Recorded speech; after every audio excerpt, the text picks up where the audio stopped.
Welcome to the Fantasy's finest fantasy football podcast. Here are your hosts, William Spencer, Jalen McQueen, and Marc Carter.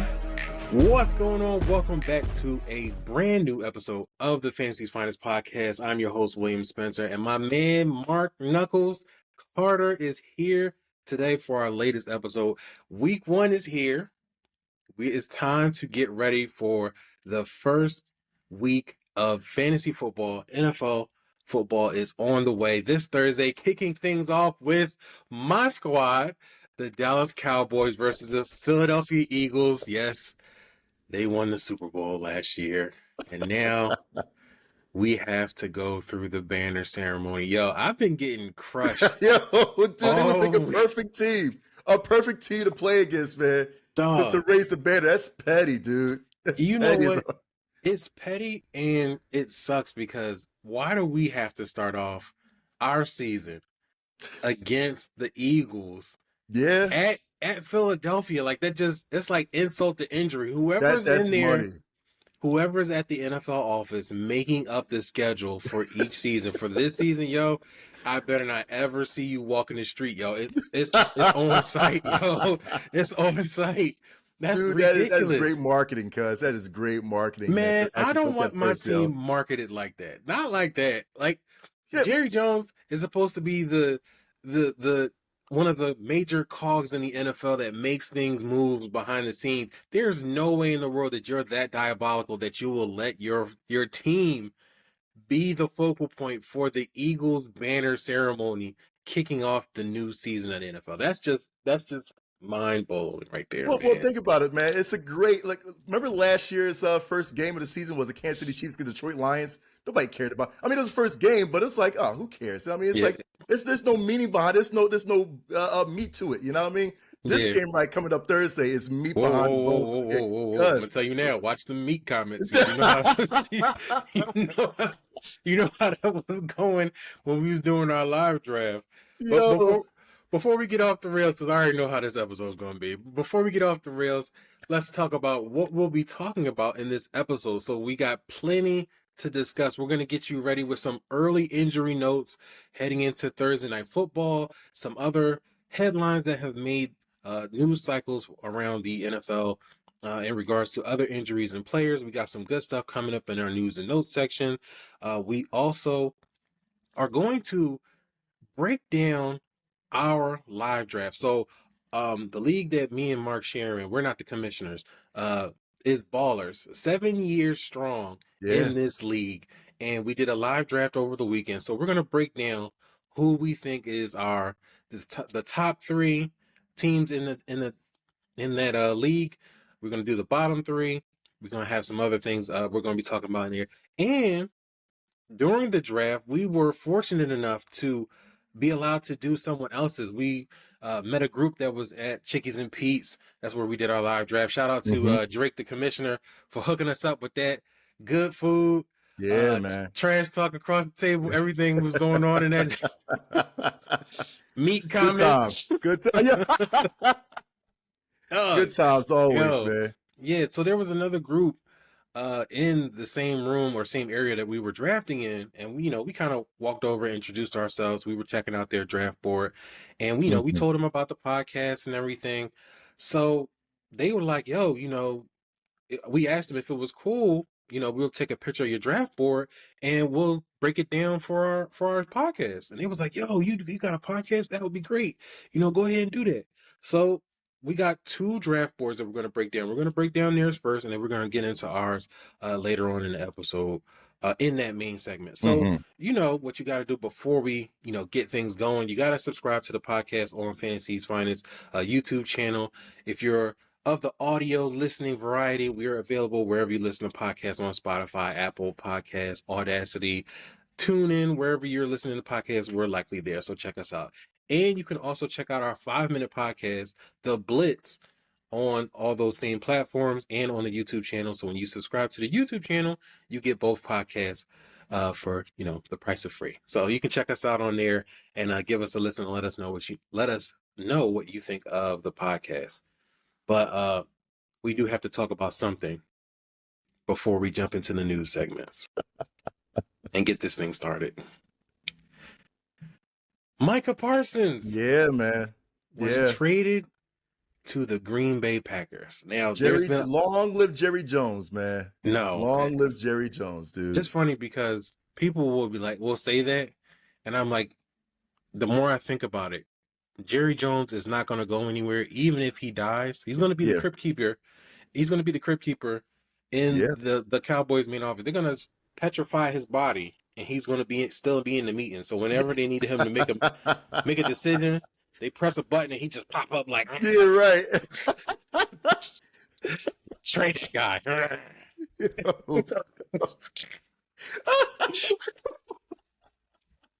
Now, if you're listening to the show, I just hit my head on the back wall. I hope you put this on YouTube, man. Like seriously, yo. It's gonna be in there. Oh, Jesus Christ.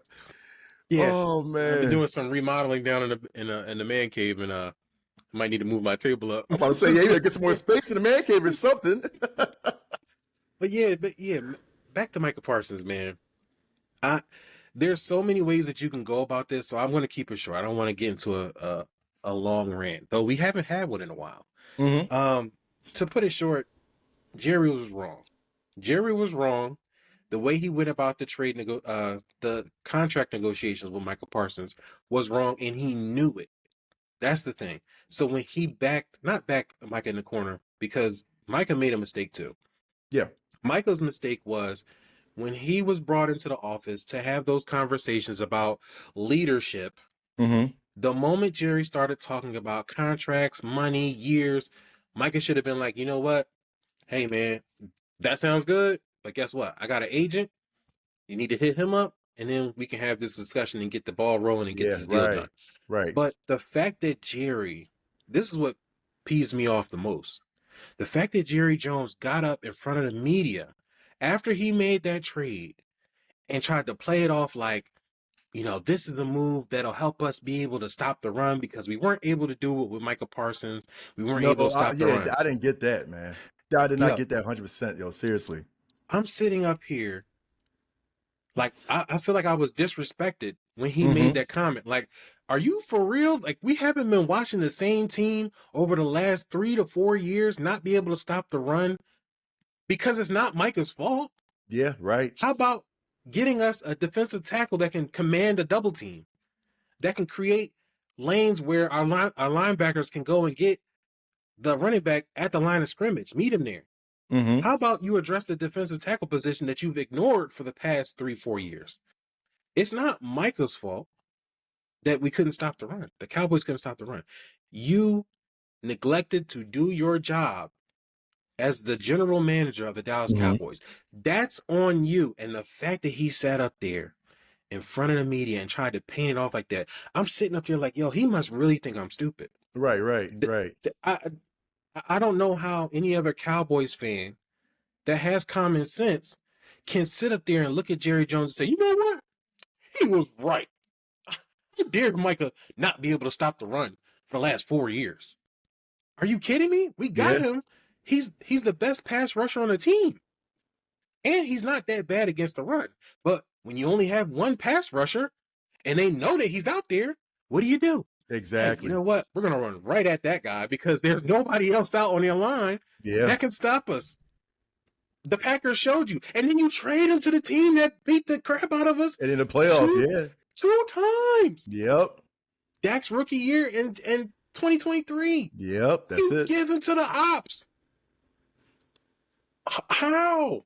Now they said that Kenny Clark would be the answer, man. I don't know how you feel about that as far as the comparison with Micah and Kenny. First of all, with all due respect to Kenny Clark, we shouldn't have to give up Micah Parsons in order for us to stop the run. So even though we got Kenny Clark, it shouldn't have taken us giving up Micah Parsons to do it. There's there's no reasoning that you could give me that says, you know what, that was a good trade. Right. And then we didn't even get enough. We got 2 first-round picks, which is cool. 2 first-round picks and a player. Micah Parsons is and I don't care what you say, not you, but people listening, they'll be like, because I've seen it on social media. Well, we got to stop throwing around the generational talent tag. Micah Parsons is that. Mm-hmm. He's going to command that. He commanded that kind of money for a reason. Yeah. 52 sacks in his 4 years playing, and then and this is the icing on the cake. People will go and try and break down his sacks and say, you know what? He's only good against bad teams.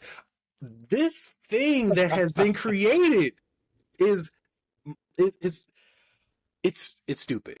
Yeah, It's stupid. right. You want him to get sacks regardless. If he can get sacks against good teams, great. If he can get sacks against bad teams, great. Is he getting sacks? Yes. That's what you want. Right. That's what you want your pass rusher to get. So to sit up here and try and say, you know what? Micah Parsons is only good against bad teams.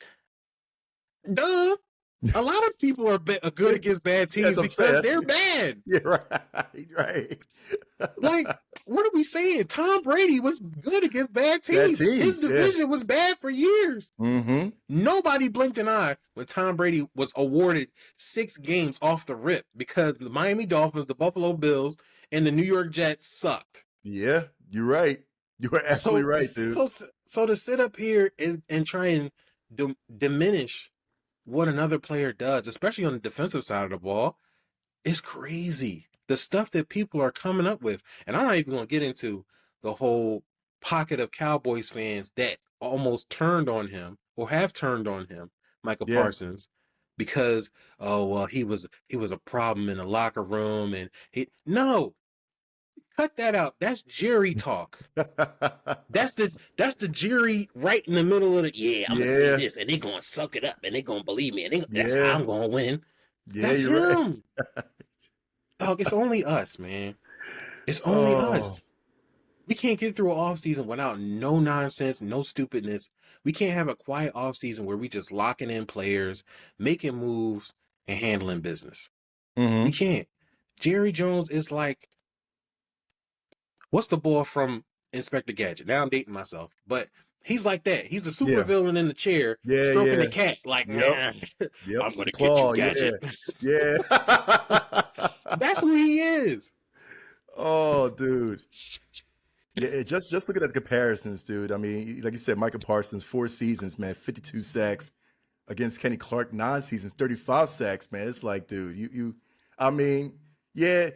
can say like, okay, actually, you really can't say nothing. You really can't say nothing about that, to be honest with you, dude. No, you're really comparing two different positions, and you don't need to. Kenny Clark is, let me say this, Kenny Clark is what the Cowboys needed as a defensive tackle. Now, is he a little bit older? Yes, he is going to be turning 30. Right. You got an older player, which is why you should have gotten more with those picks. 2 firsts and a third, and Kenny Clark. Okay. Right. Okay, I can rock with that. But you got 2 firsts, nothing else, and a turning 30-year-old player who's coming off a down season. Now, people will ignore that he had a down season, but he was tough. He was playing through injuries, played the entire season while playing through injuries. So we got to give him that, right? Right. But again, giving up a defensive end like Micah Parsons, there's no way you can justify that because you want to stop. All of a sudden now you want to stop the run. It's been a problem for 4 years. Yeah. But you know what? This year right here, we're definitely going to stop the run because we gave up our best and only pass rusher to do it. Yeah. Good job, Jerry. Good job. Do you think that ticking bomb started, man, when the Commanders, gave McLaurin what he wanted? You know what I'm saying? It was like, yo. See. Go ahead. No, I'm just saying, like, I feel like Jerry was totally under pressure. I mean, you could say, like, he was looking at that, seeing how they would handle it, man. Once the Commander was like, you know what, we got you, Terry. Now all eyes, the spotlight on Jerry. You know what I'm saying? Yeah, I just what I feel like, man. It was a ticking bomb already set, I don't know how you felt about that, Will. Here's the thing, though. Micah Parsons and his camp came to Jerry 2 different times and asked for a contract extension. Now, according to the reports, Micah came to Jerry the year that Dak Prescott and CeeDee Lamb got signed. Hey, man, look, we trying to get a deal done, blah, blah, blah. trying to save money. That's when he made that comment, I think, was like, I have to be the highest paid. I don't have to have $40 million. I want to keep guys around. I think it was around that time he made that comment. Yeah. Jerry Jones said, nah, you know what? You go ahead and wait. We're going to get Dak and CeeDee Lamb done. Mm-hmm. Then Micah came before the draft in March. Said, yo, what's good? Time to get this paper, man. We want a new deal. Blah, blah, blah, blah, blah. Jerry dragged his feet. He said, no. Mm-hmm. Then all of a sudden, he wants to have a meeting to talk about leadership. Yeah, right. After the draft, before training camp, somewhere in that window. Then it was like, okay, they started talking about money. Apparently, they agreed to a 5-year deal worth $202 million. Mm-hmm. He was going to be the highest paid non-quarterback in the league. Right. Which was, I guess that's true. But the problem is, you didn't negotiate with his agent. Now, from what I saw in the CBA, because it was floating around social media. Now, if I'm wrong, I don't mind being fact-checked. But from what I saw, is that you're not allowed to negotiate with a player that has representation. Mm-hmm. Like, for instance, Lamar Jackson doesn't have representation. He doesn't have an agent. So the general manager has to talk to Lamar Jackson about contracts, money, years, etc. Yeah. Jerry knew that he had representation in David Mulugheta and continued to try to talk Micah into a deal, into a verbal agreement. Yeah, right. Nobody does business like that anymore. Yeah, right. And here's the kicker.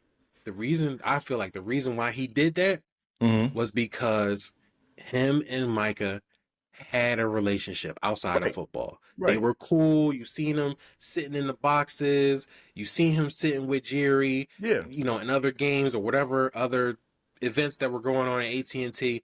And that's where Micah made a mistake. Because when it comes to money, Jerry is going to try and win negotiations no matter what. All the time. You can be his best friend, but guess what? I'm going to get you. The money talks. Yeah, exactly. And that's where Micah made his mistake. It had Micah, like I said, Micah went into that office, and the moment Jerry started talking money, that sound good? Yeah. But you know what? David Mulugheta, you got his number, right? Go ahead and call him up and then get that talking together. Yeah. Jerry insisting on dealing with Micah instead of going to the agent like he's supposed to do. He didn't want to do that. And that's and you notice that he didn't do that with Dak Prescott. He didn't do that with CeeDee Lamb. He didn't do that with Ezekiel Elliott. He didn't do it with DeMarcus Lawrence. I could keep going and naming players where he had to deal with the agent. Yeah. Dak don't want nothing to do with Jerry Jones as far as talking money. He said, Todd France, go handle that. Yeah, right. Todd France went and handled it. You know what I'm saying? So that's where I felt Micah made a mistake. Jerry got butthurt because he wanted to include his agent, and Jerry didn't like that. So Jerry got mad. The reports came out about the trade, and we were coming home. I just picked my kids up from school. Yeah, man. I picked them up from school, and we hearing it, and I'm like, nah, this sounds stupid. You know what I'm saying? It's not going to happen. It's not going to happen. I go upstairs to change my clothes, and I'm thinking it's fake, right? The news comes, Micah's traded. I'm like, that's fake. That's fake. Fantasy Pros, the notifications I got from my fantasy apps, they start going off. I'm like, hold on. The fantasy apps is, you know what? It's still fake. Maybe it's a glitch or something. Adam Schefter, dog, I'm in denial now, full-blown denial. Adam Schefter, he ain't said nothing yet. It's fake. Yeah. Boom. Adam Schefter. Micah Parsons has been traded for 2 first rounds of Kenny Clark. I was like, yo, dude, I was screaming, cuz. My kids were in disbelief. My oldest son is sitting on the couch, like dumbfounded. Yeah. My youngest is running around the house like fake crying. No. Dog. I had to go downstairs and sit in peace for a second because I was stuck between shock, anger, and like complete bafflement. I had to I was sitting downstairs, like I'm looking on my computer because my phone dies. In the midst of all that, I'm I'm charging my phone. I'm like, please let this be fake. Please let this be fake. My computer's warming up. Please let this be fake, dog. I was going through it. I'm not going to sit up here and lie to you and be like, oh, I wasn't phased. Yes, I was. I was tight. So, listen, when we heard that, cuz we all was like, yo, can somebody check on Will real quick, man? Like, please. Like, seriously, yo. Like, that's why I didn't go to Facebook first. I already knew it was up there. Dude, the whole social media and all in unison was like, long live Jerry Jones, cuz it was like, yo, Jerry do this, like, yo, Jerry's the greatest GM, owner, everything, cuz like, yo, put Jerry on the pedestal. Yo, the pettiness, man, I was like, and this is days before the week 1 matchup, man. This is days before, dude. Like, yo, everybody was talking about something. Yeah, Micah's going to suit up for the Eagles game. Yeah, well, blah, blah, blah, blah, blah. But no, he's not. Oh, my God, dude. I was like, you got to be kidding me, man. What do you say as far as the state of the Cowboys now this season, man? Like, as far as the totem pole of the NFC East, man, what do you say? Where do you put, like, honestly, dude? In your vision, in your opinion, the state of the NFC East for the Cowboys, man, where do you put them at? I still say that we have a shot, but it becomes a lot harder when you don't have a guy like Micah Parsons. Yeah. Now, the defense now has to go into a gang mentality. You know what I mean? Everybody got to play their roles. Everybody got to do their job. If there's one thing that we might have as a linchpin now without Micah Parsons is Demarion Overshawn. Okay. But he's not going to be available until at least October. Right. So when he comes back, he could possibly change the outlook of the Cowboys defense. Now they got to do their job. We got Matt Eberflus, who's pretty good against the run. We did get Kenny Clark healthy. Yeah. And we do have some defensive tackles now in the boy Solomon we got from the New York Jets right. Osei Odigizua. And we do have some young pass rushers. Sam Williams is healthy. Marshawn Nealon, who was a second-round draft pick in 2024, he's healthy now. We got the young man, Donovan. I probably said Osa's last name wrong. But it's Donovan Ezaraku, who's our second-rounder this year. So he's shown some promise during training camp in the preseason. So we got some guys. But, they're young. They don't have any NFL experience like that because of injuries. So they're going to have to prove themselves. So everybody's got to trust the system. They got to trust the scheme. And then when Overshawn comes back, he could be that boost piece that could change the dynamic of the Cowboys team for the 2024-25 season. But right now, it's tight. Washington is no joke. The Commanders... here comes my wife. She up here sneaking down here. Yo, I'm not flipping the camera. She up here doing pump fists and crap. Get out of here. The Commanders are not they're not light right now. You know what I'm saying? And they made improvements this offseason. The Eagles literally just won the Super Bowl last year. And the Giants might surprise people. The Giants might surprise people. Their defense is going to be a problem. And that's why they still projected, man, to be last, man, at all NFC, dude. So, they got a tough schedule. Yeah, for sure. But they got Thibodeau, Brian Burns, and Abdul Carter. Yeah. Come on, man. That's tough. I mean, their secondary might be trash, but it's still a building process for them, cuz for a good couple of years, you can say, you know what I mean? Yeah. For real. But we done rambled on long enough, man. We got to jump to the episode. I had to get that off my chest. Man. I had to. Because I've been, like, people at work been asking me, like, yo, how do you feel about Micah Parsons being gone? It's a wrap for you guys on Thursday. I'm like, all right, we'll see. You know how you try and save face, but like, all right, we'll see. And then, like, in the back of your mind, you're like, yo, dog, this nigga Jerry, man, I know, dude, cuz. But let's get into the show. We're going to jump into our news and notes from around the NFL and get this party started. News and notes from around the NFL. All right, so because we broke up there's a lot of news coming out, but because we have the injury report for this episode, we're going to be a little light for the news. But let's start off with what's been going on with the Cleveland Browns. Rookie running back Quinshon Judkins reportedly could return to the team later this week, according to beat writer Mary Kay Cabot. Now, if you haven't been keeping up with what's been going on with Judkins, he's unsigned, has not signed his rookie deal. He had an off the field issue earlier this offseason, kind of domestic violence ish, but it's gotten thrown out. So he's criminally, he's clear. Unfortunately, the NFL still has the ability to suspend him, and he's still under investigation by the NFL. So he's unsigned and he's still under investigation, and there hasn't been any resolution on that latter part. So he's been staying away, or he's been told to stay away from the Cleveland Browns. But now, according to this latest report, they're thinking that he's going to be able to come back and hopefully be ready to play in week 1. Now, he was one of the higher toted running backs coming into this class. He was probably about 4 or 5, depending on what you looked at it, because Ashton Genty, Omarion Hampton, right. I think it was, Travion Henderson, Quinshon Judkins, and then who else? It was one other guy. Yeah, right. R.J. Harvey. Thank you. Man, you heard that? That's my son in the background. Yep. R.J. Harvey.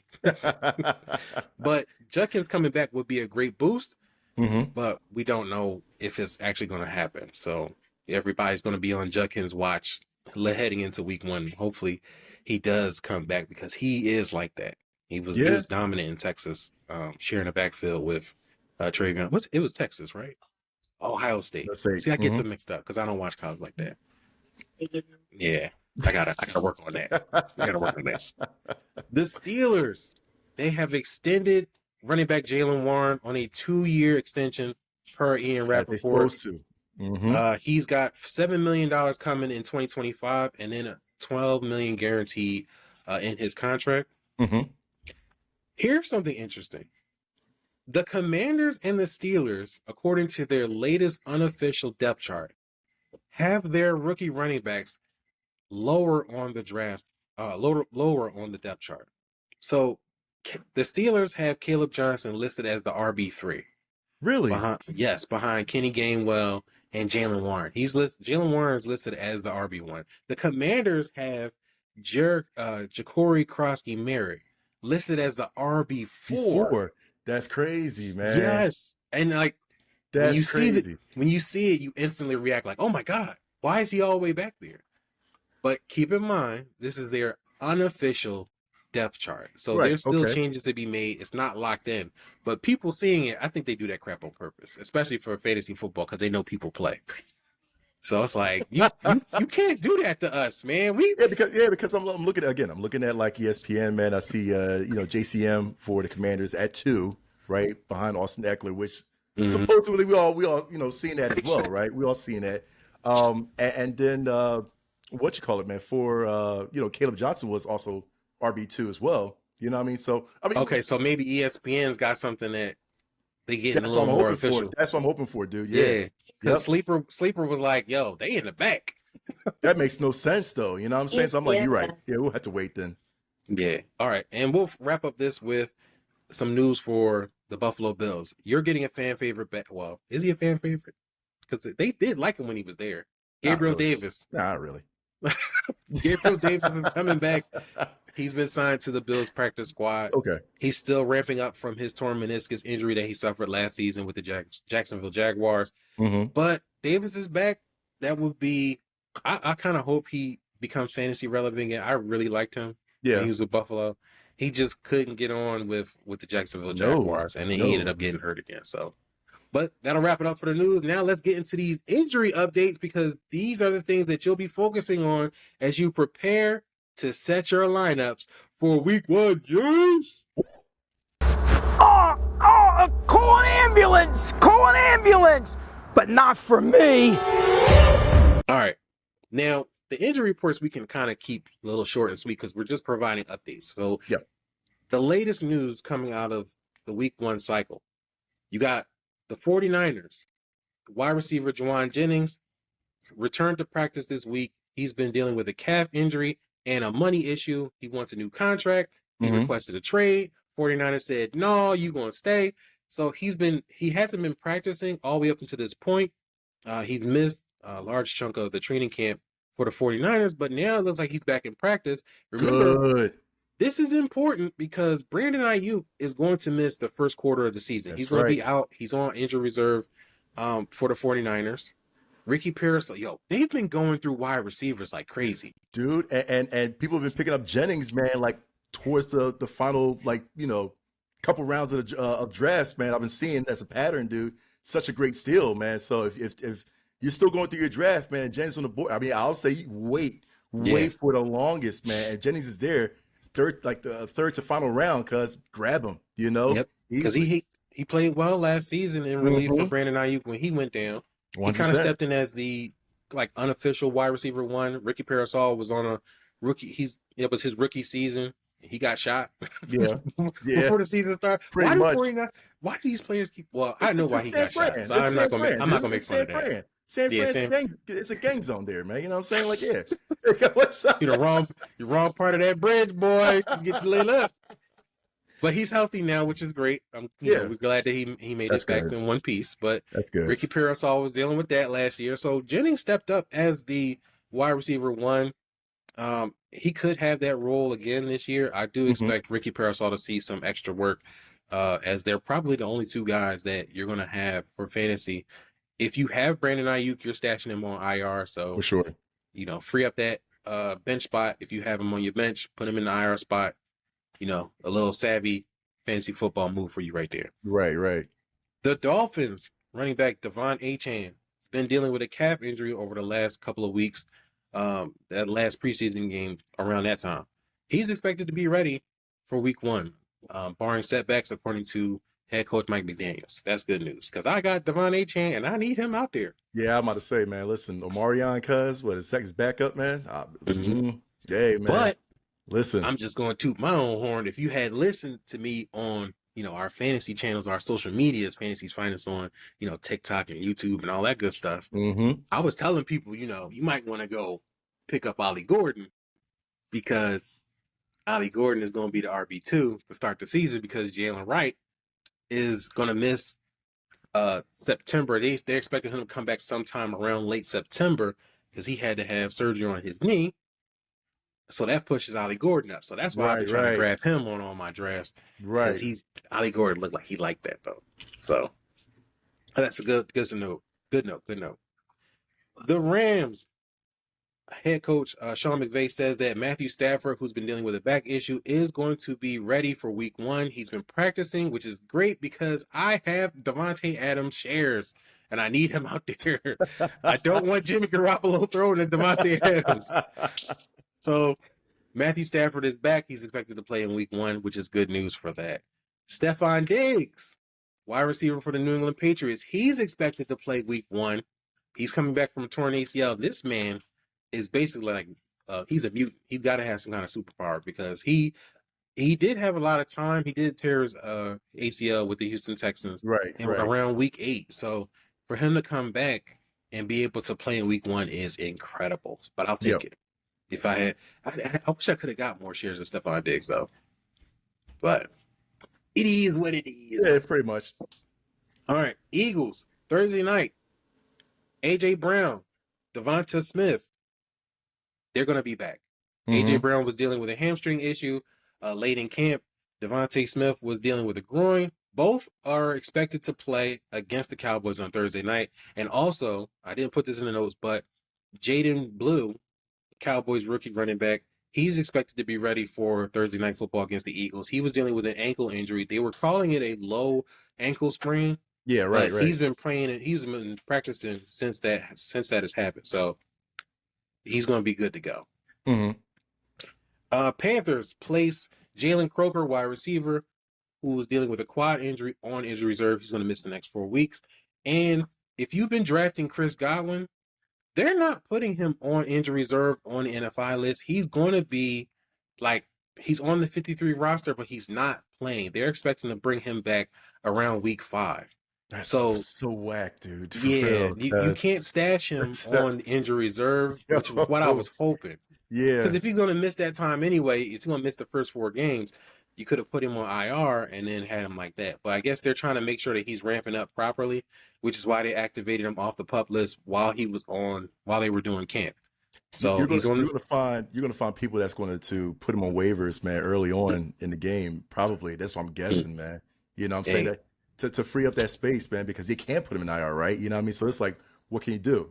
You know, there's gonna be some stupid people that's gonna put him on the waivers. Scoopity scoop, Yo, for scoopity real. scoop. You know what I'm saying? Waivers, scoopity scoop. That's what I'm doing. Dude, it's gonna be so weird, but just don't fall for the trap, people. If you do have him, man, you know, just ride out the long run. No, seriously. Yeah. If you want to. That will do it for our news and notes segment.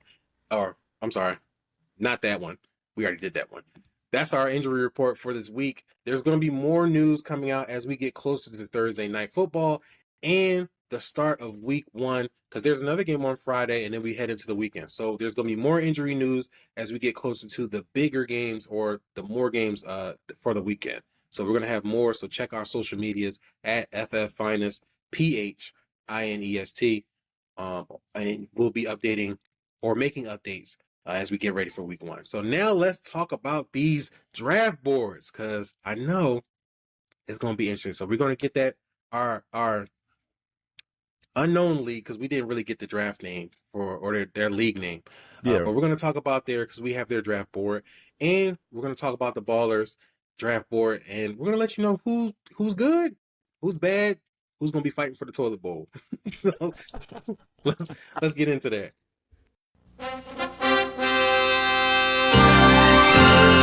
And now for our feature presentation. All right, so for this particular segment, I wanted to break it up into categories because we could go over, you know, each team, what we like, what we don't like, and we'll be here forever. Yeah. But for the guys that we met at Chickies during the draft and getting to look at their draft board, we got a couple of categories we want to break this up in. So we're going to go and list our individual top threes, but then we're going to talk about our bottom 3 teams, the teams that are likely to end up in your 10th, 11th, and 12th spots. This is the 12-team league. It's PPR. Then we have, our toilet bowl candidate, that team that's like, it's not going to make it. There's going to be something that goes on with this particular squad, and it's like, right, they're going to be fighting for the toilet bowl. They're going to be fighting for their lives. And then we have our dark horse candidate, a team that has the potential to rise above the others that we mentioned, that the leaguers should be watching or, looking over their shoulder and checking them out, because this guy might have what it takes to get to the top. So if you want to keep your spot solidified, you might want to keep an eye on him. So, Marc, I've been talking a lot, so I want to get you in. Let me know what you think about this draft board, and we'll kind of compare notes. I'm gonna tell you right now, because I mean, and shout out to the guys, man. They were really super dope, man, when we met them. Mace, Army, Dom, they was cool dudes. Yeah, yep. So shout out to them, man. So real quick, because you know me, I'm a person that loves shooting RBs first, man, the draft. So I had to go towards teams that did the same thing. They either did a 2 running back, 2-round running back or 3-round running back. I looked towards that to see how they build off of that, because that's usually the kind of the status quo, you know what I'm saying? Like the safe, route to do. So I'm looking at like CJ Fred, team 3. He had Bijan Robinson, then he had Kieran Williams and all that. And then you go for a quarterback, which I hate going for quarterbacks after that, man. You got to at least go for a wide receiver. It's both CJ Fred and Wolf, man. Same thing. Wolf did Gibbs, and he did Chase Brown. Beautiful running backs, man. But then you go Josh Allen. And I'm thinking a lot of stuff like, why do people feel like they got to fall in that trap to grab a quarterback that early on, man, if that's the case? You know what I'm saying? Like, you get your running backs, you stack your wide receivers after that, you know what I mean? And, or your tight end. I count a tight end as a wide receiver regardless, you know what I'm saying? And then you go forward, and then, if you do, let's say round 5 is usually the sweet spot for a quarterback, but these guys want to go at it early, you know what I'm saying? Same thing with Dom. He was like team 12, I think, man. Ashton Junty, Devon Achen. The dude, again, 2 beautiful starting running backs, and then you go Jalen Hurts, man. I feel like this, they are scared. And then, of course, now Dom, he had to go 3 straight wide receivers, man. McLaurin, he had Rashid Rice and Jerry Jeudy. Now I like that. Now I feel like that's probably my favorite right there, man. It's Dom. You know what I mean? I feel like Dom. Really? Yeah, I like Dom's team right there. He kind of, he had to get Jalen Hurts. He had to solidify his quarterback. And then he got those good wide receivers right there with Evan Ingram, of course. And then I don't know how Joe Mixon fell, that far down, dude. That makes no sense. I don't know if you see that. But Yeah, I dude, saw it. But Mixon is going to be out for the first 4 weeks, and yeah, they don't but really know whether he's going to come back or not. true. That's why he fell.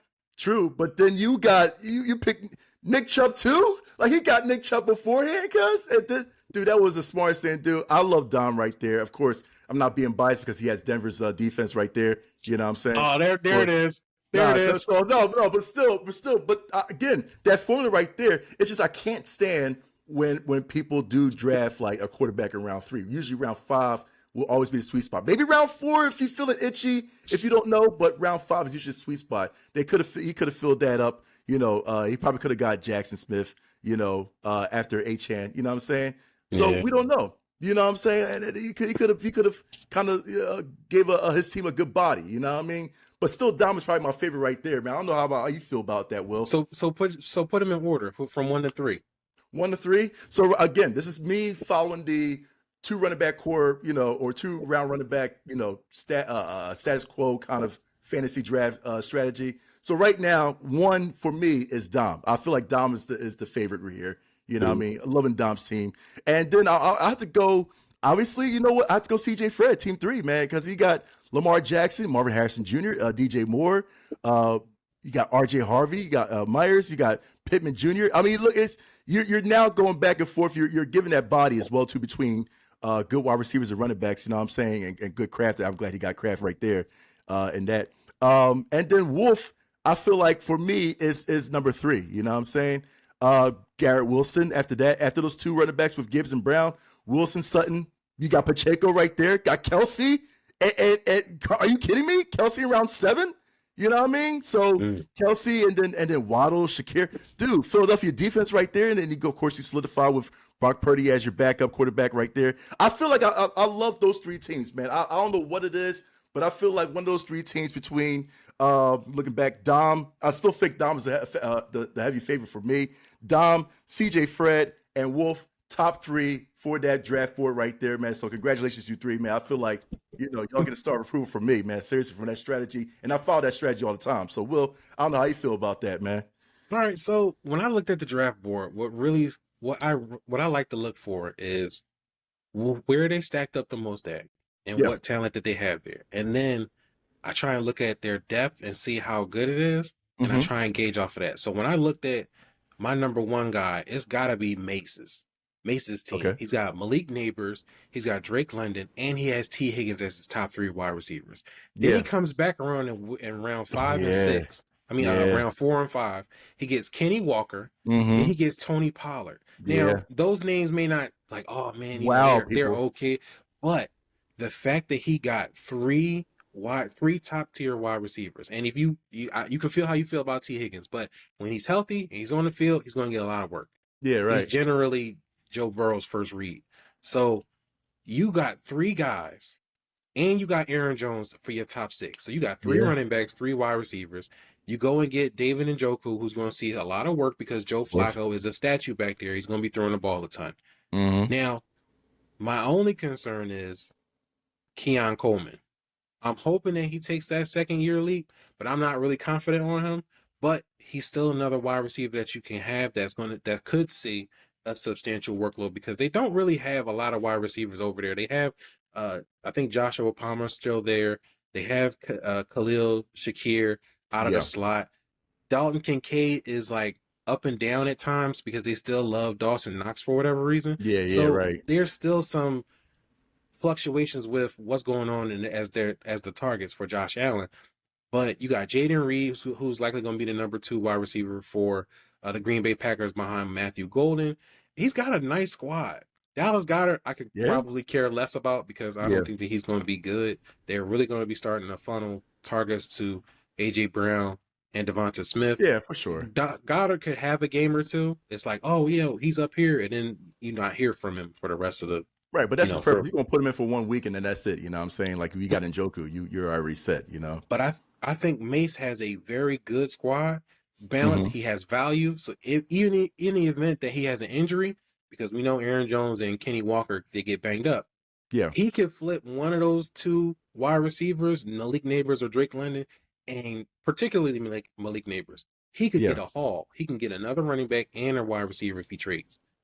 Now, my number 2 guy is Platt. I looked at his squad: CeeDee Lamb, Bucky Irvin, Jaden Daniels. I think boys get sweaty palms looking for quarterbacks in the third or Early, man, fourth. I can't. I can't do that either. Like Nah. I wanted Patrick Mahomes, and I'll get into that later. I don't want to get that fall off. to the fifth. I know, I get you, but yeah, go ahead. But look at what he has: Xavier Worthy, DeAndre Swift, Matthew Golden, Rome Odunze, Tank Bigsby later on in the draft, who's likely going to be splitting work with Travis Etienne in Jacksonville. He's got a nice squad, nice balance. He got a sleeper in Brenton Strange, the new tight end. Well, he's not new, but he's going to be the tight end for the Jacksonville Jaguars unequivocally. So he's got a nice squad. That's why I got him at my number 2. And he's got Jaden Daniels. So even though he went in the 3rd round and drafted a quarterback, he's got one of the better quarterbacks in the league. And then third, I got to go with your guy, CJ Fred. I like him too. I like his squad. Yeah. Oh, yeah. Yeah, like you said, CJ Fred's got a nice balance. He did go quarterback with Lamar Jackson in the 3rd round. Marvin Harrison, DJ Moore. I'm not crazy about DJ Moore like that. Yeah. But he does go back and get Jacoby Myers, Michael Pittman, Darnell Mooney, Adam Thielen to close it out. And Adam Thielen is back in Minnesota. He should see some work with Jordan Addison, suspended for 3 games. He's probably going to be playing out of the slot. That's a very good squad. Tucker Kraft is probably the only knock that I'll give him. I'm not crazy about Tucker Kraft. I've been seeing people talk about him on social media like he's going to be doing something, but he just got too many wide receivers. Yeah, that's true. Yeah, he got too many wide receivers, and Josh Jacobs can catch too. So it's like, is he going to be consistent enough that I can trust him in my lineup? And I don't feel like I can. So Tucker Kraft is probably the only knock I'll give for CJ Fred, but that's why he's at number 3. So my teams are Mace, Platt, and CJ Fred. Now let's move on. We got to talk about who's going to be at the bottom 3. Oh, man. This was a little hard for me, though. This was, yeah. All right. So look, I'll let you gather yourself. The first guy I got for my bottom 3 is Val squad. He got A.J. Brown. Now, he does start strong with A.J. Brown and Puka Nacua. That was a good 1-2 punch. But then he goes and gets Chuba Hubbard. And he could have got Alvin Kamara. He could have got he could have got Breece Hall, Kenny Walker, DeAndre Swift, James. Like, he could have got some better options. And yes, Chuba Hubbard was a dog last season, but the Panthers just don't score points. No, man. Yeah, I wouldn't. They don't score points. And Hubbard gets the benefit of that because nobody really saw what he could do. He showed off last year. I don't think that's going to happen again. Right. I'm not buying. I'm not buying the Panthers offense. I'm not buying the Bryce Young leap into the new year. He's going to show what he can do. Nah, I think we've seen what he can do. He got benched for it. He came back. He came strong towards the end of the season. He had a couple of good games against some solid opponents because he had a good game against Kansas City down the stretch, but I'm not buying it. So Val is in my bottom 3. Dom is in my bottom 3. And I'll tell you why, because you already talked about his squad. My man has 2.5 wide receivers. He has Terry McLaurin, Rashee Rice, who's suspended for 6 games, and Jerry Jeudy. So he's got 2 bona fide guys. Jerry Judy's a little bit later, but he's still going to see a lot of targets. I said, Flacco going to throw the ball. And then you got Keenan Allen at the end. You don't think Keenan Allen's going to be a fan favorite again, man, coming back? Really? Nah, because you got Ladd McConkey playing out of the slot. Keenan Allen can play outside, but you also drafted Trey Harris, Keandre Lambert-Smith, who was playing pretty well during the preseason. He's going to have some snaps. You still got Quentin Johnston, so that's where I think that Keenan Allen comes in. Unless they just Justin Herbert and Keenan Allen, they have a rapport with each other. He's going to start, as a wide receiver too. If they do that, that changes things. But if they're going to let the rookie get some time in and Trey Harris, then where's Keenan Allen going to run at? Because they don't really run 3 wide receiver sets like that in Greg Roman's offense. It's kind of like it's leaning towards 2 wide receiver sets, not 3. Yeah. So you got a dead guy in the back, and then you got Joe Mixon, who's missing the first 4 games. They don't know whether he's going to come back, or they're not, at least not telling everybody if he can come back. Genty and A-Chain, we don't know what Genty could do, but he's going to have the work there. So that's a good thing. Yeah, A-Chain is a baller, but he misses time. He has no other depth on his team that can help him out. Nick Chubb is cool, but we know his injury history. He's coming back. The offensive line behind the Texans is a work in progress. Yeah, right. So for that reason, Jalen Hurts, he's gonna have to be doing some heavy lifting. So that's why I got Dom in my bottom 3, and then Army is in my bottom 3. Let's see. Look, Army squad is Amon-Ra St. Brown, Josh Jacobs, Mike Evans, Breece Hall, Jalen Warren, Devonta Smith, Debo, Jordan Love, J.K. Dobbins, Braylon Allen, Dalton Kincaid, and Michael Penix. Now, on the surface, his first 3 picks are pretty good. Yeah. Breece Hall is still being brought up in trade rumors. He's going to be in a committee. They're really trying to talk up this 3-man committee with him, Braylon Allen, and Isaiah Davis. I don't buy it. I think that they're going to run with Breece Hall, and Braylon Allen. Breece Hall is just too good to not put him on the field. Right, and Braylon Allen has really shown that he can step up and be that big back that they want. Isaiah Davis is just going to have to get in where he fit in. But Devonta Smith, I think he's going to be hit or miss this season. Debo could really shine and save his team. But then you got Jordan Love, played really bad last year. He had a hot start after he came back from that knee injury earlier in the season. And then he kind of fell off a cliff. Now, Matthew Golden could be that saving grace to help Jordan Love. Right. But until we see it, I can't buy it. And then he does have Braylon Allen as the handcuff. So unless he's planning on playing both Breece Hall and Braylon Allen, that's not a good mix for me. I don't think he's got enough firepower. I'm surprised you didn't say, because remember we always talked about usually the first overall pick will always have some sort of a sloppy team, right? And you look at the first team, right, with Basque, of course Jamal Chase is a given, right? So you can cross it off the board. But when you have Cook, Kamara, but other than that, that's all you have, because Ja'Cory and Cam, you don't know yet. Tetaroa, man, you don't know how he's going to play, especially in his first year. DK is going to be, Cooper is getting older, you know what I mean? Yeah, Cooper Cup. Yeah, Cooper's getting, so Cooper is not guaranteed, TJ's a good thing, of course, but it feels like that's one of those first overall traps, you know what I'm saying? I feel like his team is just a little bit on the under par level. I don't know if you agree with that. Yeah, I probably would have went with Devontae Adams, because he went later on in that same round. Yeah. So 1, 2, 3. Okay, so they coming back. So they were coming back down. So he had to get the Tetaroa McMillan. Yeah. But you could have got maybe George Pickens instead of Tetaroa because of the quarterback situation. Yeah. I think that I try and look at that kind of thing, and that kind of gears me to what I want on my fantasy team. If I feel like 2 players are a wash, for instance, let's say George Pickens and Tetaroa McMillan. If I consider them a wash, then I look at the quarterback.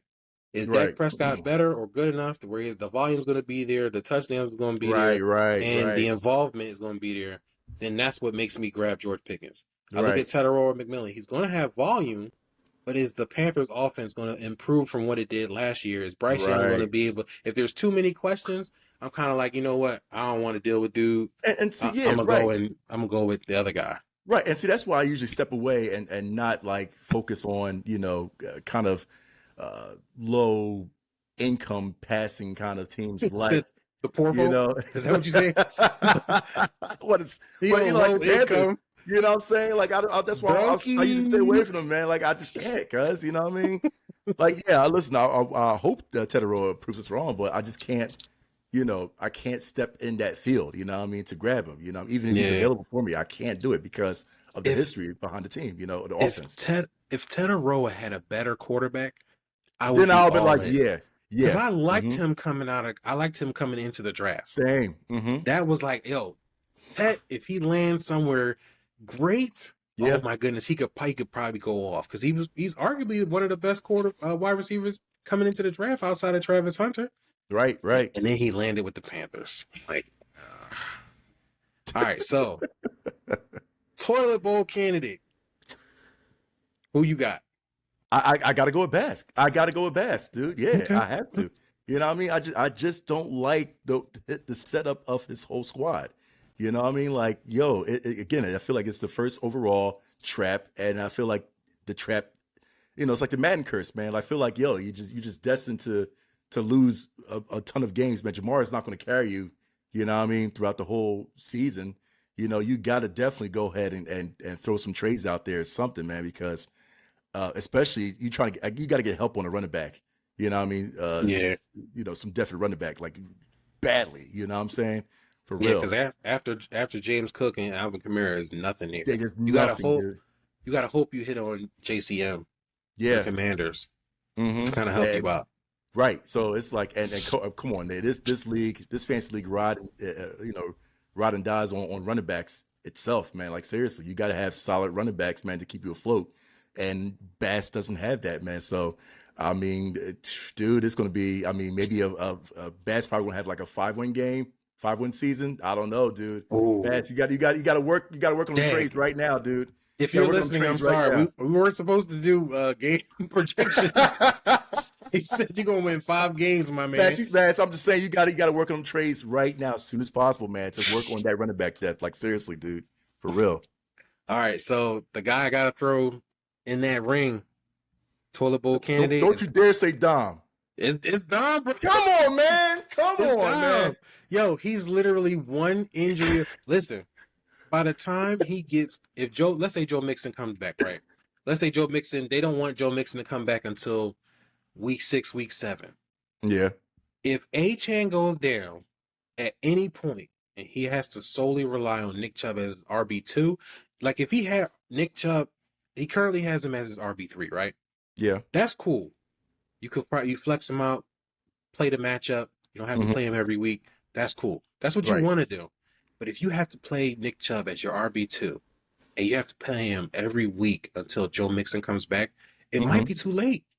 Right. It might be too late, especially if the rest of your league is kind of tight at the top. 6, 7, if you got, 8 teams, 6 teams that get in, depending on your league settings. And if you can't crack that top half, you're donezo. You're not getting in. Achane goes down for 3 weeks with a knee injury, you're cooked. You gotta try and flip one of them wide receivers. That's true. And if you have to flip, like Terry McLaurin is not going to get you a solid 2-for-1. Right. Like Terry McLaurin by himself is not going to get you Amari and Hampton. He's not going to get you. I would be shocked if you can fleece somebody with Terry McLaurin for Amari and Hampton straight up. By all means, get it done. Yeah. But you're not generally. You shouldn't be getting away with that. You shouldn't be getting away with that. No, but you're gonna have to trade. You're gonna have to trade either Terry McLaurin on that roster. You're gonna have to trade Terry McLaurin and Jerry Jeudy because Rashee Rice not coming back for 6 games, and your other guy is Keenan Allen. If you send me a trade offer with Keenan Allen, I'm gonna sit it. I'm gonna let it leave there. I'm not even gonna touch it. I'm gonna look at it and say, this bull really sent this to me. I'm leaving it on red. I'm not even responding to you. The audacity of you to send Keenan Allen to me. Now, if he balling, I might. Yeah. You know what I'm saying? I feel Double take. But I'm not. No, I'm not doing that. So Dom, I'm sorry, bro. You in the toilet bowl. You a toilet bowl candidate. Oh, come on. Now, dark horse. Who's your dark horse?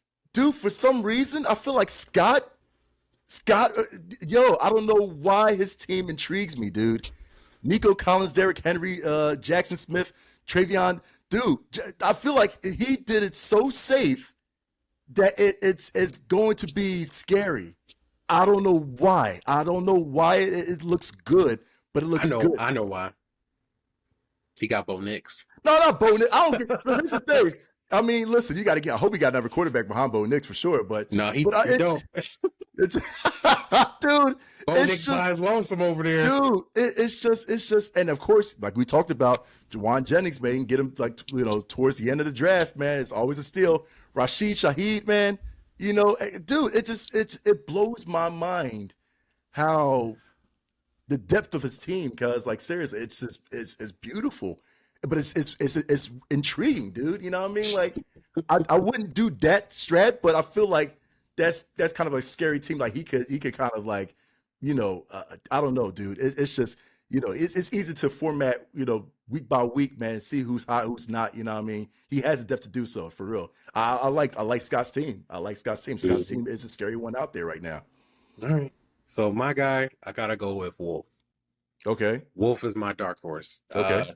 Gibbs, Chase Brown, Josh Allen. That's a nice 3-hit combo. Yeah. Garrett Wilson and Cortland Sutton. I like Cortland Sutton more. Yeah. Garrett Wilson's kind of like, I want to buy in, but they're not going to be throwing the ball downfield like that. They're not going to be throwing the ball too much. They're going to try and run the ball with the 3 guys. Travis Kelce, that's where it gets interesting. That's crazy. Kelce, Waddle, and Shakur.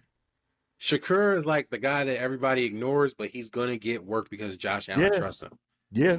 And then you got Ramondre, the Philadelphia Eagles defense. And then I like the pick at the end with Jaden Higgins. Jaden Higgins, yeah. That might be the piece that catapults him to the top, because if Higgins comes on early, because there's a lot of passing volume left over from Stephon Diggs leaving, and then you got Tank Dell out for the season. Yeah. A lot of volume. Only Nico Collins. Somebody else got to step up into that wide receiver 2 role. Hopefully it's Higgins. And if he comes out early swinging, that's going to be that piece that's going to be like, yo, this is how it takes his team to the top. Because he got Josh Allen there running touchdowns and Travis Kelce, who I'm expecting to bounce back this season. So that's a nice squad. Right. I like that too. Yeah. Thank you very much. I was looking in there. Like, Gotcha. now let's get into the Ballers draft. This is where it's going to get interesting. Right? Oh, man. Top 3. We kind of talked about this after the draft was over. But top 3. So hold on. Before we do this, baby, because we could count each other, like our teams as top. You know what I'm saying? Of course I'm not gonna do that. But I'm going my team in there. But I'm going to do that. I'm going to do that for sure. You gonna put your team in there? I'm going to put my team up there. So listeners, man, you gonna listeners. Here we go. You know what I'm saying? So we got Ashton Junty, right? We got Bucky Irving, Omari Hampton. Remember I told you, man, I like my running back stacked early on, because, you know what I mean? I count my tight ends as a wide receiver. George Kittle, you got your second best right there. You know what I'm saying? Now, y'all be clowning me for these wide receivers, man. I don't know why. Tell them who your wide receivers are. Dog, hold on. Because here's the thing. No, don't fluff it. Here's the thing. Who's your wide receiver 1? Dog, all right, so I got Zay Flowers, you know what I'm saying? But here's the thing. See, y'all, hold on. See, I don't know why y'all tripping. I don't know y'all tripping, man. I don't know why you tripping, dog. Zay Flowers. He's not good. What? He's not good. Dude, you tripping. Zay Flowers, right? You know what I'm saying? Listen, for fantasy. Lamar is going to spread, man. Lamar's going to spread it. Lamar's going to spread. Pause.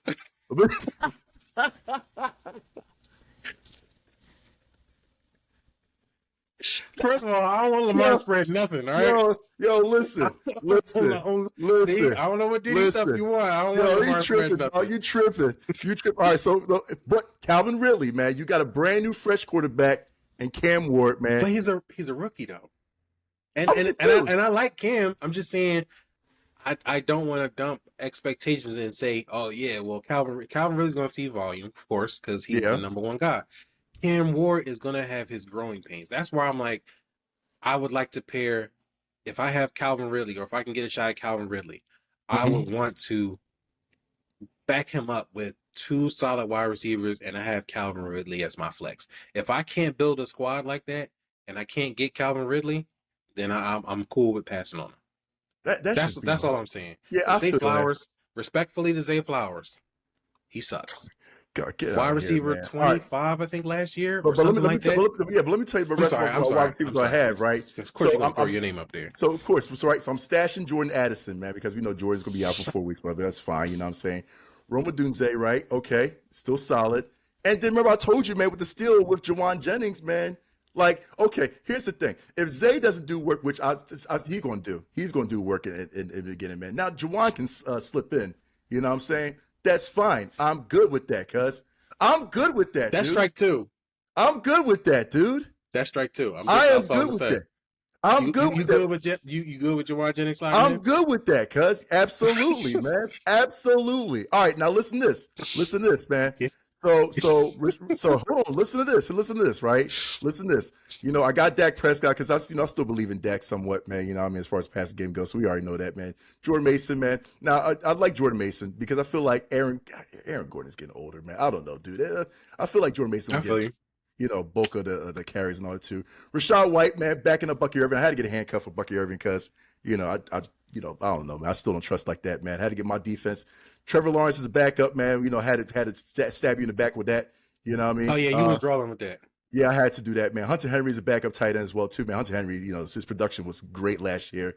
And that was it. So I got to put myself, I have to, man. You know what I'm saying? If you feel the same way, but for those that's listening, man, let me know for sure. Now, I will tell you two others that I feel were dope that I like.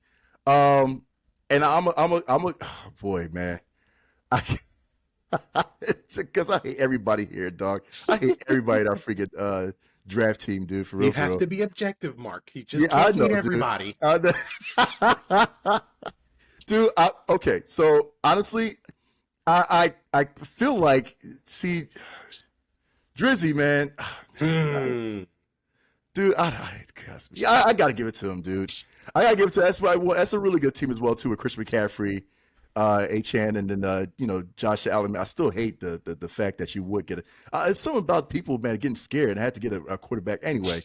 Drake, you got to work on that, man. Get out your fear and move on, man. You get a better quarterback, or a solid quarterback later on, man. Devontae Adams, Jalen Waddle, man, which it's okay. You know what I'm saying? I'm not wowed at that, man, but I like that though.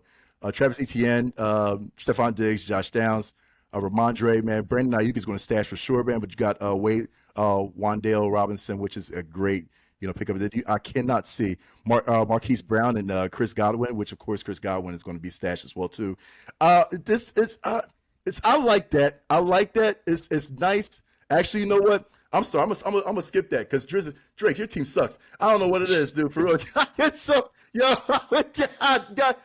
I was trying to convince myself, but Drake, nah, I can't, dude. Your team is mad dookie because I don't know what it is, but yeah, I got to put that out there, dog. I'm gonna do recaps now, mind you. Well, here's the thing, I don't want to veer off the subject, man, but I would do recaps week by week. Remember, I used to do like the weekly recaps. Are you gonna do it for ballers? Don't bring that back. I'm gonna bring that back, man. You know what I mean? Because I feel like I have to, dude. Because I'm excited for this season. Now, I feel like really, really, the bread and butter team right now is Lord, dude.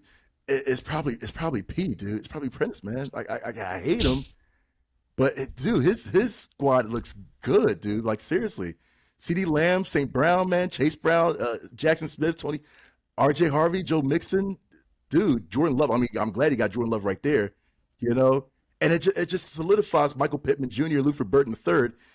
Dude, it's good. It's good.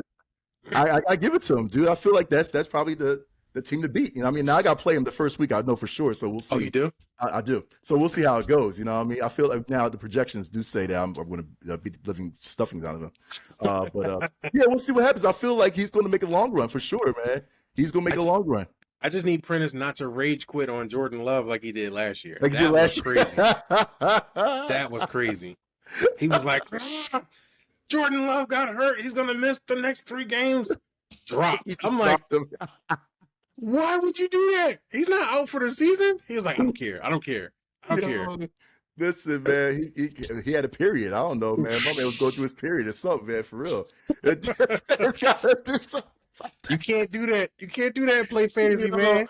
Oh man, and honestly, my last team to look out for is definitely Dez. Okay. That he's a solid team, man. With Derrick Henry, Puka, Cortland Sutton, James Conner, man, and again with Quinshon Judkins, man. We talked about it earlier too, man. That's kind of like I feel like actually, I'm surprised he got Brian Robinson Jr. that late. I don't know. Like I don't know how you feel about that, man, because I feel like a lot of people was picking him up early. I don't like targeting handcuffs with players that I don't have. Yeah. Like if I'm going to get Christian McCaffrey, I'm going to go to try and get Brian Robinson Jr. Yeah, right. If I don't have Christian McCaffrey, I'm not holding on to Brian Robinson in the event or the hope that Christian McCaffrey you're right. Yeah, that's true. You're just taking up space. I could have got somebody else. I could have got Javonte Williams. I could have got Braylon Allen. I could have got who else was up here that came down? Jaden Blue. I could have got any of those guys that could give me some kind of upside. Yeah. I could have got Basil Tootin. You know what I'm saying? I Yeah, could have got yeah. any of those guys that give me some kind of upside that I could stash, as opposed to holding on to a handcuff that I don't have. And then what if Christian McCaffrey doesn't go down?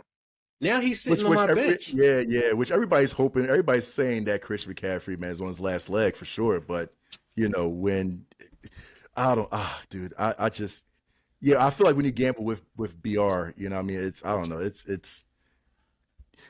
know, I don't know. It's like I said, it's just weird, dude. It's just kind of weird. It's just kind of weird. So you got Driz. Well, you don't like Driz. You got Drizz's team is whack. Yeah, we're going to you go. So you gonna kick him out you gonna kick him out the top your top three? Yeah, I'm kicking Drizzy out of the top three for sure. So I'll say me, Prentice. You know what though? Again, it's just weird with Dez team. You know what I'm saying? Now we're looking at, I feel like he does need depth as far as running back goes, man. So I kind of don't want to like solidify on that. Honestly, I feel like you got to either go with Ethan or Ron. Ethan or Ron, man, I feel like they have some sort. Again, it's the, of course, again, it's the depth. It's what you have. I feel like Ethan's probably my third.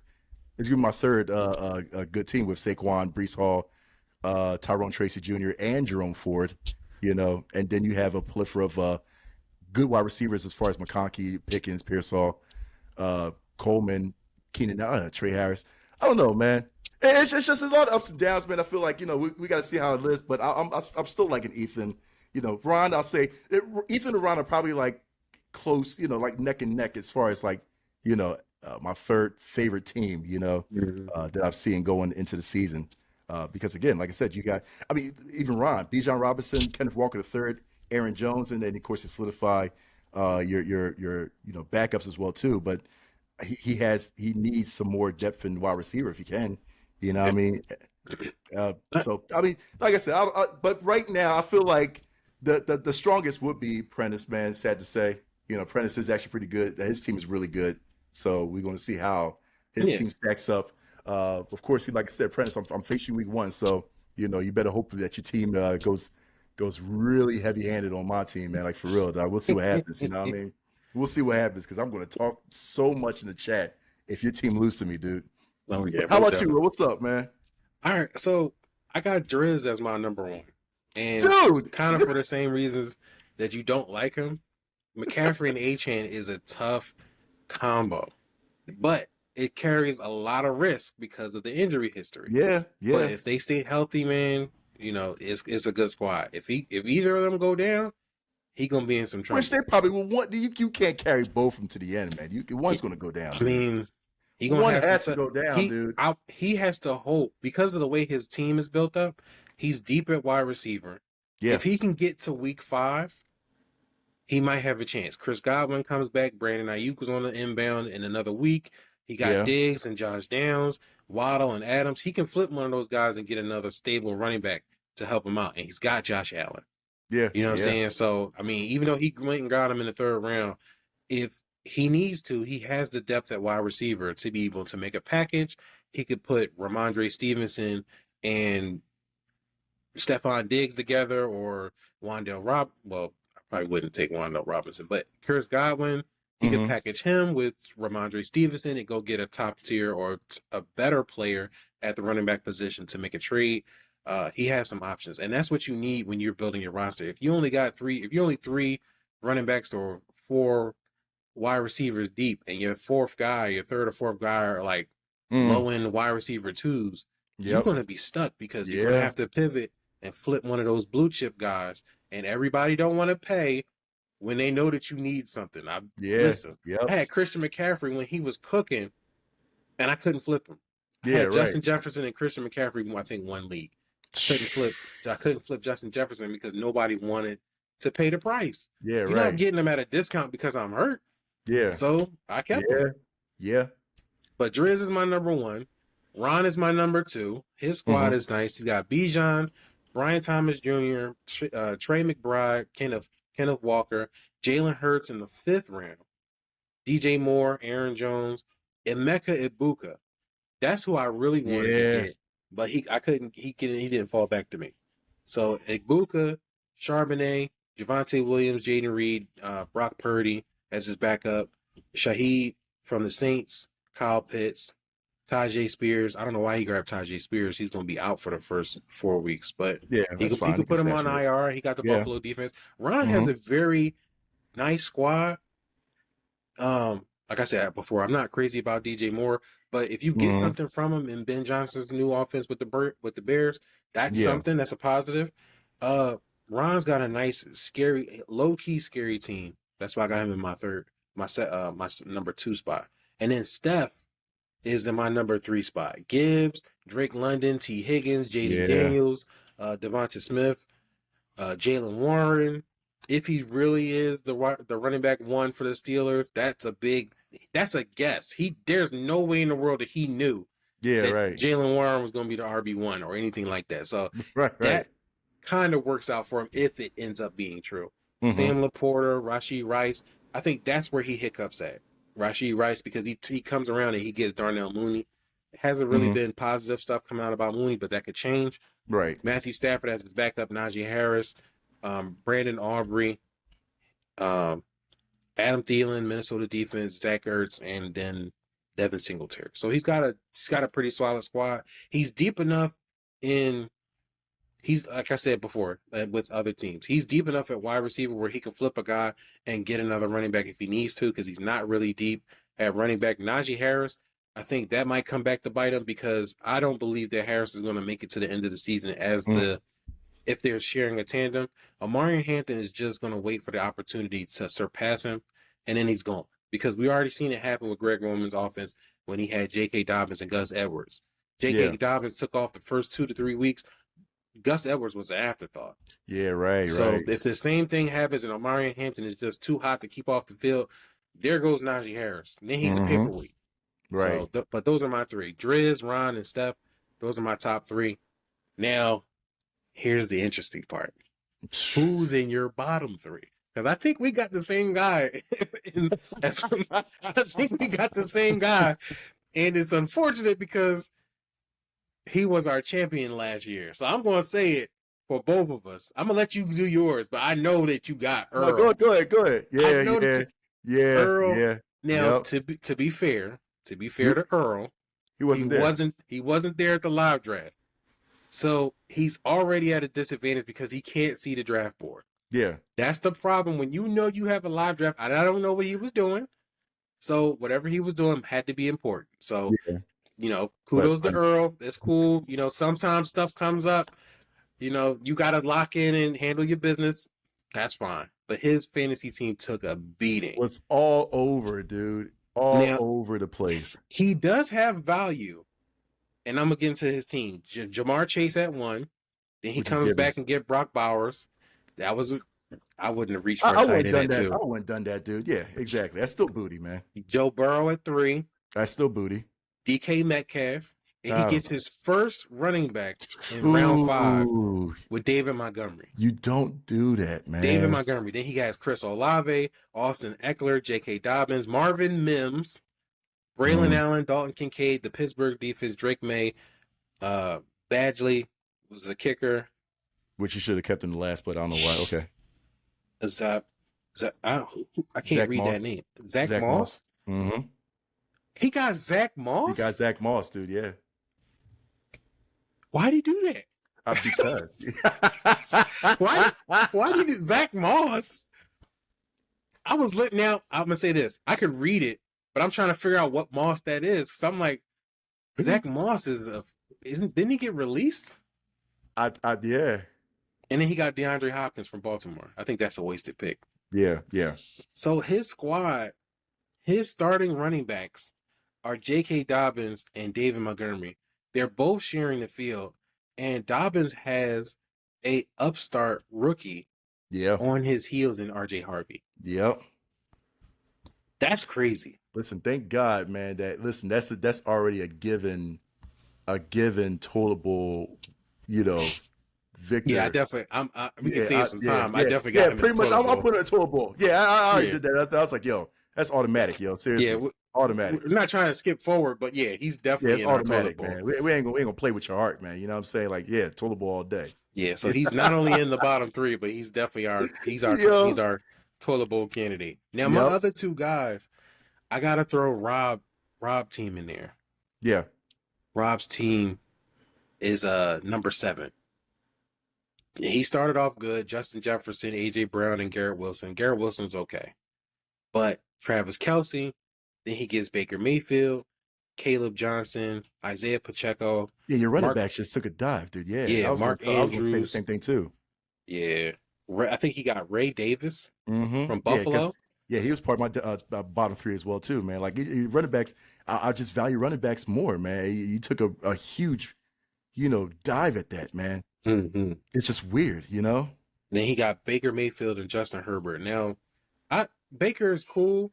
He kind of got him at a little bit of a discount, or he got him at his ADP at the 6th round. I think that's where he was going at. Right. But that running back, this is a PPR format, and he don't have a running back that can catch. So he's at a disadvantage there. Yeah. Isaiah Pacheco may have some, touchdown upside, but if they don't use him in the passing game, which they might not because they have Brashard Smith, who they've been really hyping up this offseason as the pass catching 3rd down back for the Chiefs. If that's the case, then you hoping that Caleb Johnson's RB3 is just some bad writing by the Steelers just to piss people off. But yeah, that's crazy. But he does have depth where he can flip one of those guys. But I'm not coming to knock for Justin Jefferson. I mean, he got to flip AJ Brown. If he flips AJ Brown, I'll go for it. I'll give him like 2 running backs for that. You know what I'm saying? Like easily, 100%. I'll do that. Yeah, he's definitely in there. And then I gotta throw. I gotta throw you in there. I know you see you a nut, dog. You a nut, man. Explain yourself, dude. Because I was gonna throw you in there, cuz. Come on, man. Throw me in my squad. No, yours. Your joint is confusing, You're man. wilding. No, you must be. This is why I put you in there as the third, as the bottom tier. Go ahead. We'll share. I told you before. I'm not a fan of Zay Flowers, and he's not good for fantasy. Oh, my God, that's your wide receiver 1. Okay, all right. Now, like I said, you got good running back depth, right? So you can flip one of those guys and get a really good wide receiver. Mm-hmm. You don't normally get fleeced in your deals, so that's the other thing I consider because I know you. Yeah. So you don't get fleeced. You got 3 top end. You did lead off with 2 rookies though, and 2 of your 3 picks. With Genty and Amari Hampton. Oh, of course. That could be a little risky, but because of the value they have, I'm cool with it. But Zay Flowers, Rome Odunze, Jordan, like you got Zay Flowers is inconsistent. Jordan Addison is on suspension. Jawan Jennings, you're hoping to get, if he's right and ready for week 1, which he will. You could throw him in there. Which he will. Calvin Ridley. Cool. Yep. But that's real shaky, bro. Come on, man. Real shaky. You talking about, dude? See, this is what we do for those shaky. who listen. This is what we do for those who listen. Dude, you tell me that's shaky? You got your Corey, Ollie Gordon, man, and I can't read the last, the Dante Thornton Jr. Come on, dude. And you got Matthew Golden, which is still, like, it's unproven. You know what I mean? Matthew Golden? Come on, dude. Bro, come on. Matthew Golden is going to be the wide receiver 1 for the Packers. Dude. That's it. Dude, you're not. I don't know, dude. Listen to my squad. There's no way that you can sit here and put me in the bottom 3 with what I got.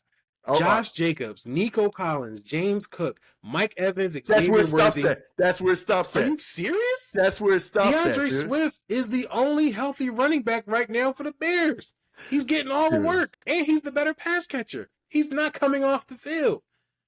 Ben Johnson's offense is proven. He's worked with DeAndre Swift before. That's a steal for me. That's not a steal. Then I got Matthew Golden. I purposely reached for Nick Chubb. I don't need Nick Chubb, but I reached for him. Now he's sitting in my back pocket. Evan Ingram, he's bad. I ain't gonna say Evan Ingram's bad. I'm not gonna say that. I'm gonna my boys like bad. Yeah, I'm not gonna say that. Dog, come on, man. Look, if Ja'Cory hits, that's a plus. No. It's not a plus? No. I don't need him to start. Where's he starting at? Dude, your Your bottom half is like it's like null and void, dude. It's not null and void. Ollie Gordon is starting this weekend. Come on, dude. Ollie Gordon is and we both just said that Devon Achane misses games. Who's gonna play when Devon Achane goes down? Dude, you answer.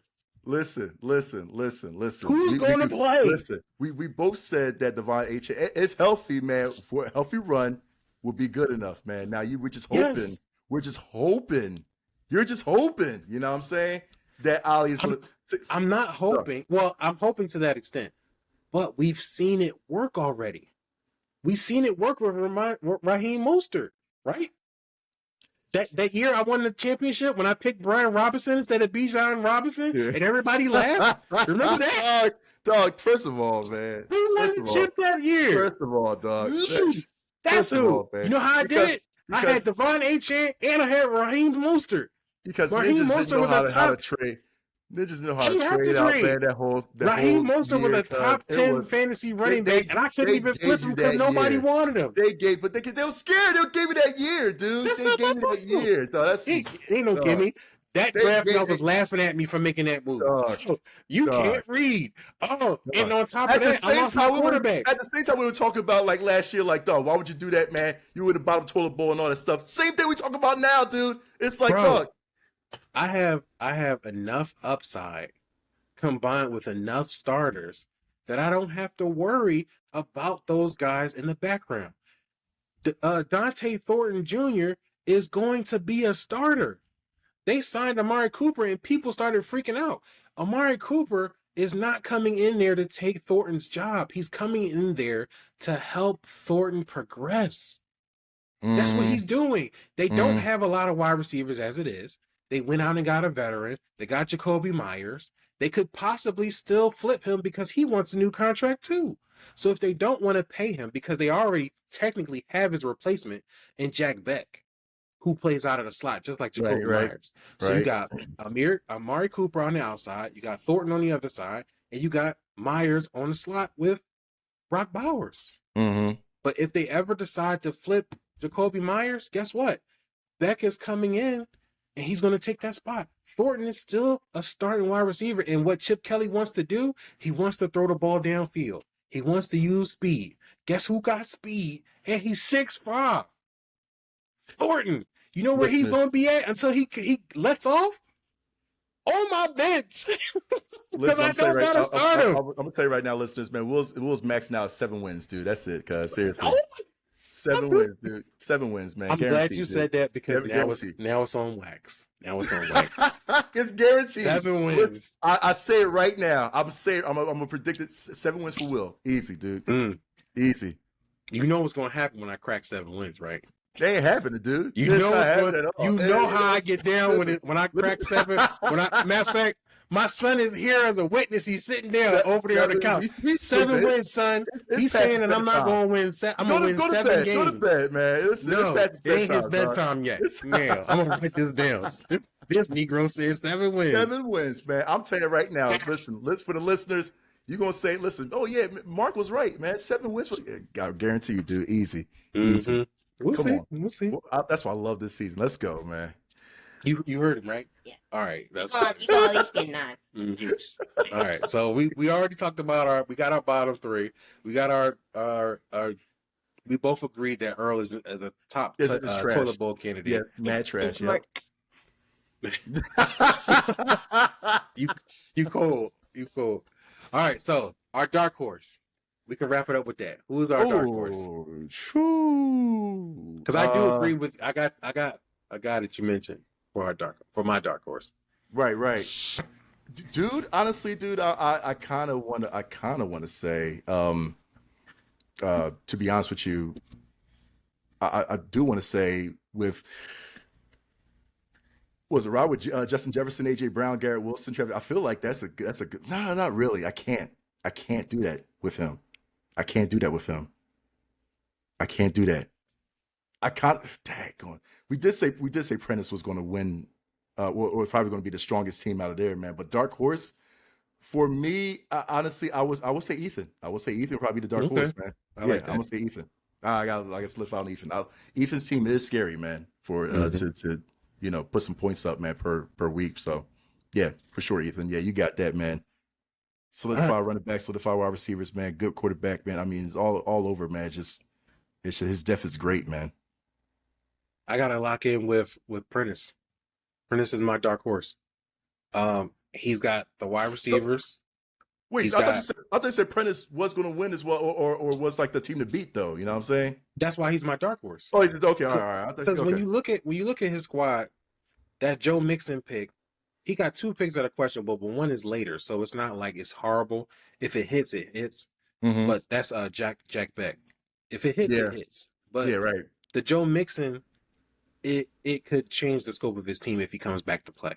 Right. Because he doesn't have the handcuff. He's got 3 running backs in Chase Brown, Tony Pollard, and R.J. Harvey. Right. If Mixon comes back, that could turn the tide for his team. Mm-hmm. He's got enough wide receiver depth where he can make a trade. He doesn't have to get a higher end running back. He may need a flex option. He may need an option that's going to give him, to help push his team over the top with the guys that he already has. Mm-hmm. So if he does that, or if he needs to do that, he can. He's got the assets to do it. You could flip Michael Pittman, because the Colts, Daniel Jones is not a great quarterback. Yeah, but what he does is he funnels targets to his top guys. Right. Malik Neighbors was great before Daniel Jones got canned last year, because that's where the ball was going. Right. So if Michael Pittman can get that same effect from Daniel Jones like Malik Neighbors did last year, that's going to be a great boom for him. That's and true. He's got him late. So like Prentice, we talk crap all the time, but he's a guy that I'm watching just in case, because he's really got a nice squad. And if like I said before, if he don't rage quit on Jordan Love this year, he'd be straight. Yeah. Caleb Williams, I'm buying into the offense for Ben Johnson. That's why another reason why I liked Trevor Lawrence, because I was buying into that offense with Liam Cohen. So I was going to have him, and plus his week 1 matchup against the Carolina Panthers is sweet. Easy. So that's another reason why I was trying to get him. When you grabbed him, I'm like, I know this nigga didn't do that. That's why I had to start him up, man. I was like, let me start him right now. Yeah, so, I mean, Prentice is my dark horse, man. I think that he's got a squad to compete. He just can't get beat over the head with any team. You don't want to get beat over the head with injuries, but right. Yeah, that's it. Oh, shoot. There we go. And like I said, man, hopefully everybody has a great fantasy season, man, because no, I'm wishing definitely. I don't know. That's where it stops. I'm gonna give you your props, but that's where it stops. We're not doing that. No. I want all of you to suck. I want to get back. I want to bring my championship back to the crib. It ain't happening, man. Like I said, listen, I'm about to say chat. Listen, audio listeners, man. 7 wins will easy, man. That's what I'm saying. Guaranteed 7 wins will. Okay. Give me my flowers once that happens. You know what I'm saying? Easy. Yeah. Easy. Okay. We'll see. But we can close out the episode with that. 7 wins is that's ridiculous. That's disrespect. It's factual, man. But anyway, we can talk about that. We'll see. It's on wax now. I'm gonna make sure I make that a clip. But that'll do it for this episode, guys. Thank you for checking out the Fantasy's Finest. We are getting back into our schedule, so be sure to be on the lookout for the Fantasy's Finest episodes coming every Tuesday and every Thursday, twice a week. And for the Blitz, we'll be dropping every day, 5 minutes or less. So be on the lookout for those new episodes coming. We're getting ready for week 1, and I am so glad fantasy football is back. But again, make sure that you're checking us out on YouTube at Fantasy's Finest, and you can follow us across all your social media platforms at Fantasy's Finest, FFPHINEST. That's our new handle for the year. Hit the subscribe button on YouTube channels. Follow us we're on wherever you at. We on there. We got Twitter locked down. We got TikTok blowing up. Hopefully we can crack 10K before the end of the season. I think we might be able to reach that. It's going to happen. YouTube's blowing up. We got 550. We trying to crack 600. That's the goal. Then we're going to start setting them goals. So thank you for checking us out, giving us a chance, giving us some listens. And we're on Spotify, Apple Podcasts, wherever you listen to podcasts too. But that'll do it for this episode. We will check you again on Thursday. And then we'll get to talk about week 1 when we come back next week. Woo, let's go, baby. Marc gonna be mad. You gonna lose. You out your mind, dog. You out your That'll do it for the episode, guys. We'll talk to you next time. Be good. Be safe. Till the next episode. Thanks for listening to the Fantasy's Finest podcast. Be sure to join the community on Facebook and follow us on Twitter too at the Fantasy's Finest. See you next episode.